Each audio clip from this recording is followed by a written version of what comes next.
Alors les amis, bonjour, j'espère que chacun de vous, vous allez bien. Ce matin encore, je vais partager avec vous une petite connaissance qui va bouleverser votre vie, ça va vous apporter quelque chose d'extraordinaire.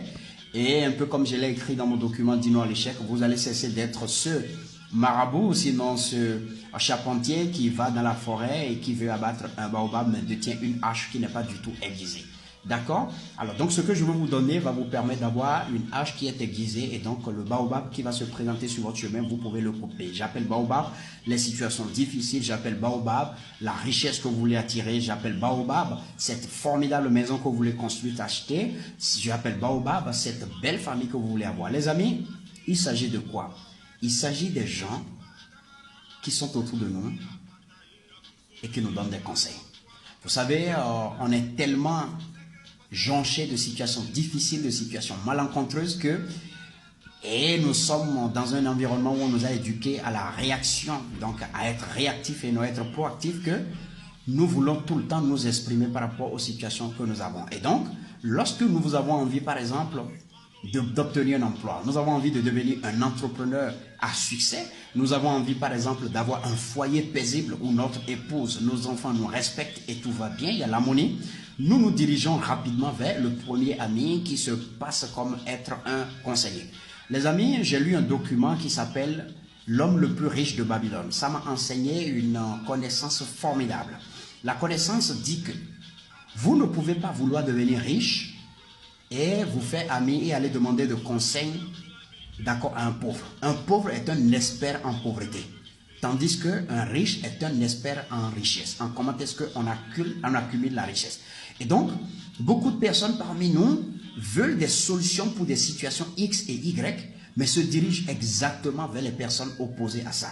Vous savez, ce n'est pas bien que vous vous dirigez vers des gens qui ne sont pas experts d'une question pour pouvoir prendre donc de conseils chez ces personnes. Parce qu'un menuisier a de l'expérience dans la menuiserie, dans la charpenterie.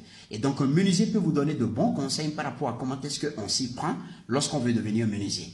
Mais c'est quasi impensable qu'un menuisier soit capable de vous dire comment est-ce que vous pouvez devenir un investisseur financier à succès, un entrepreneur à succès, parce qu'il ne s'y connaît pas.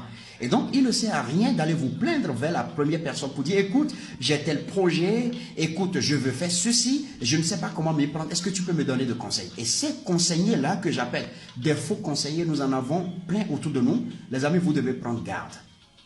Parce que ce qui va vous arriver, c'est que vous risquez d'ailleurs, d'accord, en vous rapprochant de ces personnes qui ne sont pas expertes des questions pour lesquelles vous allez vers eux, vers elles, vous risquez donc d'attirer vers vous des mauvais yeux, de mauvaises énergies qui non seulement peuvent détruire, mais peuvent complètement foirer votre vision, votre motivation, votre détermination. Alors, qu'est-ce que je veux vous laisser comme message important? Dans toutes les questions dans lesquelles vous voulez de la stabilité, vous voulez de l'ascension, du succès, je vous en prie, prenez votre temps pour chercher les experts de ces questions. Et demandez à vous rapprocher de ces experts et leur demander quels sont les secrets, quelles sont les expériences que ces personnes peuvent partager avec vous. C'est les seules conditions, les amis, pour que vous puissiez obtenir ce que vous cherchez. Ça, c'est une connaissance que j'ai étudiée dans le document « L'homme le plus riche de Babylone » que j'aimerais partager avec vous. Et ça marche toujours, ça marche à tous les coups. Depuis 2 ans, 3 ans, 4 ans, où j'ai décidé donc de devenir un homme, un entrepreneur à succès, un entrepreneur riche, les amis, j'ai commencé par fréquenter, identifier et faire avec rien que des entrepreneurs à succès qui sont dans mon environnement et ailleurs.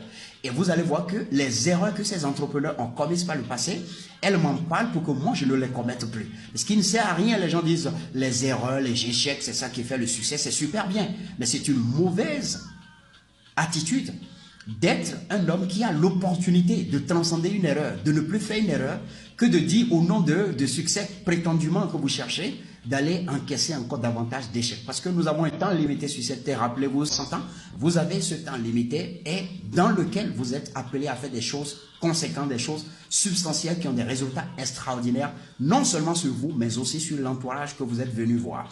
Alors donc les amis, cessez de vous plaindre à la première personne, cessez de parler de vos projets à la première personne qui est autour de vous, mais commencez par cultiver l'habitude d'aller auprès des personnes qui sont expertes des questions pour lesquelles vous avez besoin d'elles. Et vous allez voir que vous allez accumuler peut-être 10 ans d'expérience que ces personnes ont fait, 20 ans d'expérience, vous allez accumuler en une seule journée et à partir de là, vous allez obtenir des résultats avec un claquement de doigts.